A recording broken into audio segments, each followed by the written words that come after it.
Quand le Real Madrid a signé Vinicius Junior en provenance de Flamengo, tout le monde s'est foutu de leur gueule. On leur disait qu'il venait de perdre 45 millions d'euros en faisant de Vinicius le joueur mineur le plus cher de l'histoire. Et si ses premières années chez les merengues ont donné raison à ses haters, qui disaient de lui il ne s'est pas marqué, il ne sera jamais un grand joueur. Mais Solari a toujours su que c'était une question de temps. Vini le savait aussi. Pendant que les autres riaient, lui travaillait en silence. Parce que ce n'était pas qu'une question de talent, c'était aussi une question de caractère. Le Real Madrid a bien fait d'être patient quelques années, parce que Vinicius a fait taire tout le monde, jusqu'à carrément faire oublier Neymar au Brésil, jusqu'à remporter 2 Ligues des Champions, mais surtout être à 2 doigts de gagner le Ballon d'Or. Aujourd'hui, des années plus tard, le même garçon qui a été les cibles de moqueries est devenu le plus grand ailier du monde, toujours présent dans les moments cruciaux. Alors qu'est-ce qui a tout changé? Un détail, un choix? Bienvenue dans l'histoire d'un pari devenu une évidence, celle de Vinicius Junior.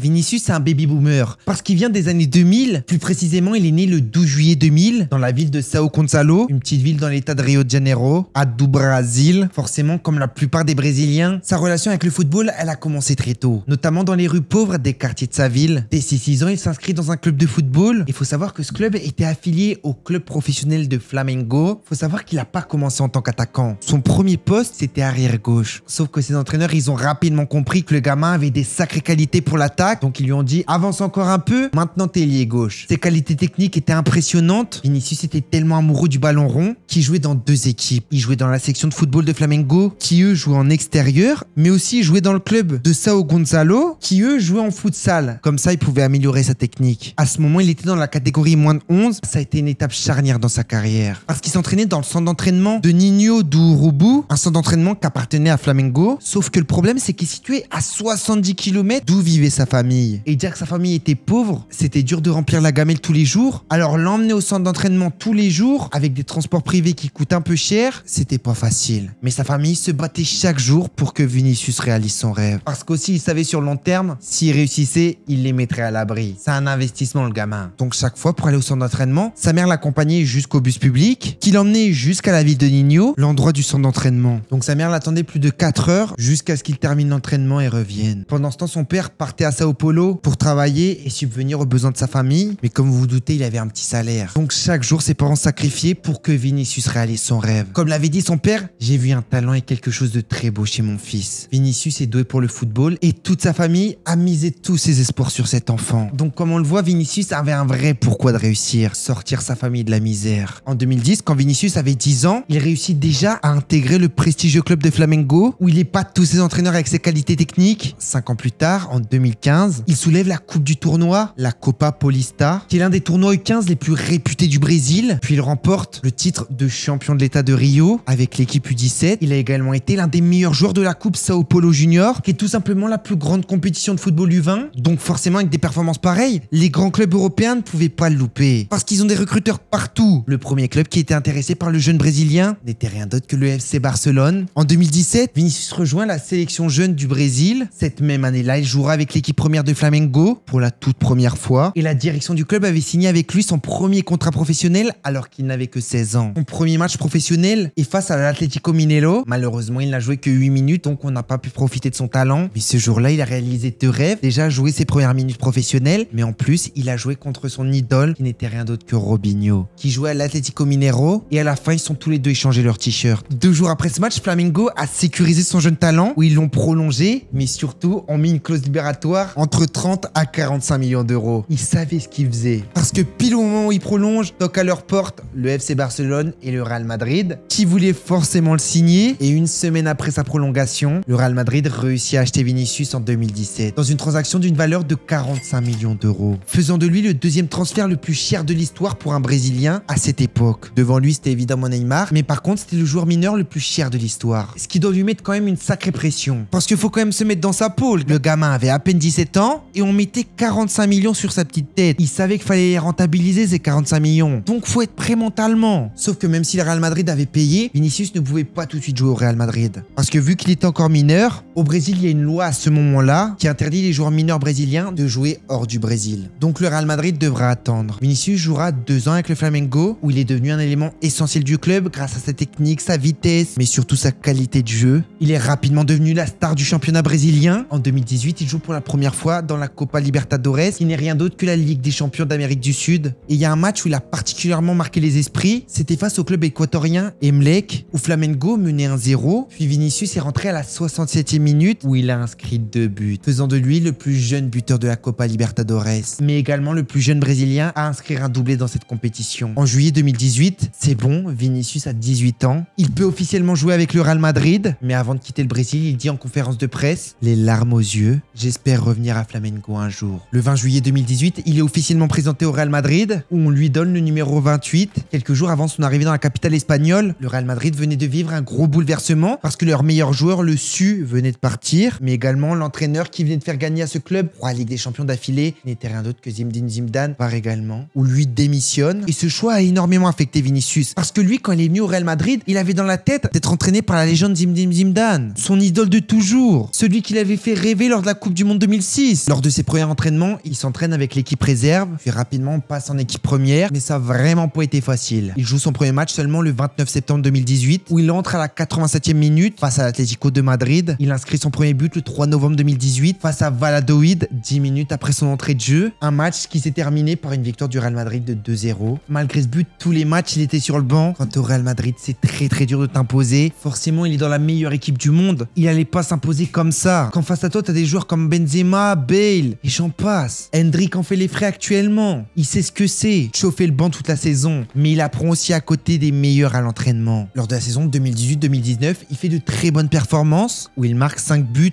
et fait 12 passes décisives, toujours en ne pas étant titulaire, mais même s'il commençait à s'imposer petit à petit, où il faisait de très bonnes performances, là c'est le drame. Il se fait les ligaments croisés, qu'il a forcément privé de finir sa saison. Mais après cette blessure, il est revenu encore plus fort. On a vu un Vinicius qu'on n'avait jamais vu auparavant. Il devient le titulaire indiscutable aux côtés de Benzema, parce que lors de la saison 2021-2022, il marquera 22 buts, il fera 16 passes décisives, où il formera un duo exceptionnel avec Benzema. C'est pas étonnant, parce que cette année-là, le Real Madrid gagnera la Ligue des Champions et la Liga. Lors de la saison 2022-2023, il mettra 23 buts et fera 21 passes décisives. Et enfin, lors de la saison 2023-2024, il mettra 24 buts et fera 9 passes décisives, où cette année-là feront le triplé avec le Real Madrid. Mais au-delà des stats, Vinicius est quelqu'un qui crée, qui fait avancer le jeu et qui peut à lui tout seul briser toute une défense. Malgré sa saison exceptionnelle en 2024, il ne gagnera pas le Ballon d'Or, où France Football aura préféré Rodri qui lui aura gagné l'Euro, tandis que Vinicius lui avait perdu la Copa très tôt avec le Brésil. Mais pour France Football, un euro vaut plus qu'une Ligue des Champions. Malgré tout, il gagnera le trophée en concurrence au Ballon d'Or, moins prestigieux et moins symbolique, qui est le trophée du The Best, attribué par l'UEFA. Puis sa saison 2024-2025 reste assez décevante, tout comme celle de l'équipe du Real Madrid. Au niveau sélection, Vinicius a joué quasiment dans toutes les catégories jeunes du Brésil. Avec le U17, il a notamment gagné la Conmebol. C'est le 28 février 2019 que Vinicius connaît sa première sélection avec l'équipe première du Brésil. Il commence par 2 matchs amicaux contre la sélection tchèque et celle du Panama. Mais malheureusement, la blessure qu'il avait subie avec son club du Real Madrid contre l'Ajax Amsterdam l'a privé de sa première apparition. C'est le 11 septembre 2019 où il fait son premier match. En 2021 avec le Brésil, il participe à sa première Copa América et en 2022 est sélectionné pour la prestigieuse Coupe du Monde. Puis pour la Copa 2024, jusqu'à présent, le Brésil de Vinicius n'a gagné toujours aucun titre. Dans moins d'un an se passe la Coupe du Monde 2026. Le Brésil a de grosses armes pour gagner une énième Coupe du Monde, eux qui n'ont plus gagné depuis 24 ans. Vinicius n'a que 25 ans. Il reste encore beaucoup à écrire. C'était l'histoire d'un joueur qui n'était pas simplement une promesse, il était une destinée. Parce que les cœurs les plus forts sont ceux qui ne se laissent jamais briser, même face aux critiques les plus féroces. C'était Tips, c'était un plaisir. Et si vous êtes resté jusqu'ici, commentez du Brasil!